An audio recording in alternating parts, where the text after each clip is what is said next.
productivité. Merci beaucoup. La parole est à Jean Le Suc pour le groupe Ensemble pour la République et pour 2 minutes 30. Merci Monsieur le Président. Merci à nos deux intervenants pour leurs exposés et leurs analyses. Vous l'avez souligné, le rapport Mario Draghi dresse un bilan mitigé de la politique européenne de compétitivité liée à la productivité que vous évoquiez à l'instant. Nous avons bien compris que l'Europe apparaît en retard en termes d'innovation, de réduction des dépendances stratégiques et de démographie. Le rapport propose des pistes de travail sérieuses pour l'Europe. 3 me paraissent indispensables. Finaliser le marché unique, vous l'avez évoqué, en levant les barrières restantes, notamment dans le domaine de l'énergie, des services numériques. Réduire les charges réglementaires qui pèsent sur les investissements, freinent l'innovation.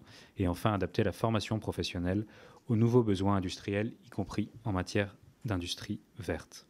L'Europe est par ailleurs un continent vieillissant qui pourrait perdre jusqu'à 2 millions de travailleurs chaque année jusqu'à 2040. Aussi, il est indispensable, et de ce point de vue, le rapport le montre très bien, que la formation des nouveaux travailleurs soit adaptée aux besoins des nouvelles technologies. Aussi, à la lecture de ce rapport et de vos interventions, Madame, Monsieur, j'aurais 2 questions. D'une part, pensez-vous que l'Europe, telle qu'elle est construite aujourd'hui, en l'état actuel du droit, institutionnellement et politiquement, est en capacité de mettre en œuvre ce rapport? À défaut, quelles seraient les évolutions à envisager, à la fois à court et moyen terme? Et d'autre part, au regard de la situation internationale, voyez-vous l'élection de Donald Trump comme un moyen d'accélérer la réforme de la compétitivité européenne? Merci beaucoup. Messieurs, dames. Écoutez, comme je l'ai indiqué dans mon propos liminaire, l'Europe, dans sa forme actuelle, n'est pas capable de répondre aux défis que le rapport Draghi a formulés.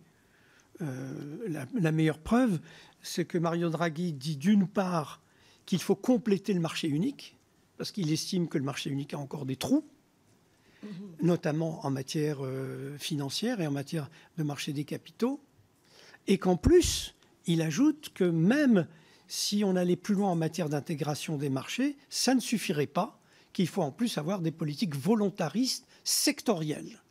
Et s'il mentionne les PIEC, c'est pour dire qu'ils sont dans une forme naissante, et que si on veut aller beaucoup plus loin, comme je l'ai dit dans mon propos liminaire là aussi, il faut des organisations plus intégrées, il faut des moyens plus importants, il faut en rompre avec la règle des 27 du consensus à établir entre les 27. Donc c'est un vrai changement de cap.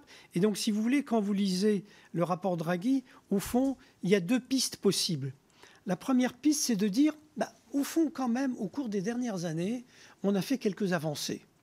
On a été capable de lever les lignes rouges sur la dette commune, on a été capable d'avoir une réponse sur le Covid, on a été capable de mettre quand même en place une politique vaccinale européenne, il n'y a pas eu de guerre de tous contre tous. Donc on peut essayer, dans une logique d'accumulation progressive, de mesures, on peut essayer d'avancer dans cette direction et au fond, plus de marchés uniques, des PIEC un peu mieux financés, ça peut quand même permettre de transformer les choses. Mais en même temps, la deuxième lecture, c'est de dire que, comme on l'a dit pour l'industrie de défense, tant qu'on aura des stratégies différentes et qui sont nourries par une vision géopolitique différente, eh bien on ne pourra pas mettre un terme, par exemple, à ce qu'est la politique d'approvisionnement de la Pologne en matière d'équipement américain. Et la solution que je propose et qui relève de la première logique, qui est de bâtir des coopérations, comme ça a été dit, ça prend énormément de temps et ça peut pas se faire comme ça. Donc, au fond, il y a 2 pistes possibles. Il y a soit continuer à accumuler des politiques du type Covid, soit la grande rupture et le saut fédéral. Et là, il faudra un moment institutionnel. Merci beaucoup. Rien à ajouter par rapport à ces éléments. La question des conséquences de l'élection de Donald Trump, il est toujours difficile de faire de la politique fiction. On n'a pas d'idée claire de la manière dont il va appliquer le programme qu'il a présenté pendant la campagne. Pour l'instant, il est vraiment difficile de faire des paris sur la réaction politique de l'Union européenne à ce changement important aux États-Unis. Merci beaucoup. Dernière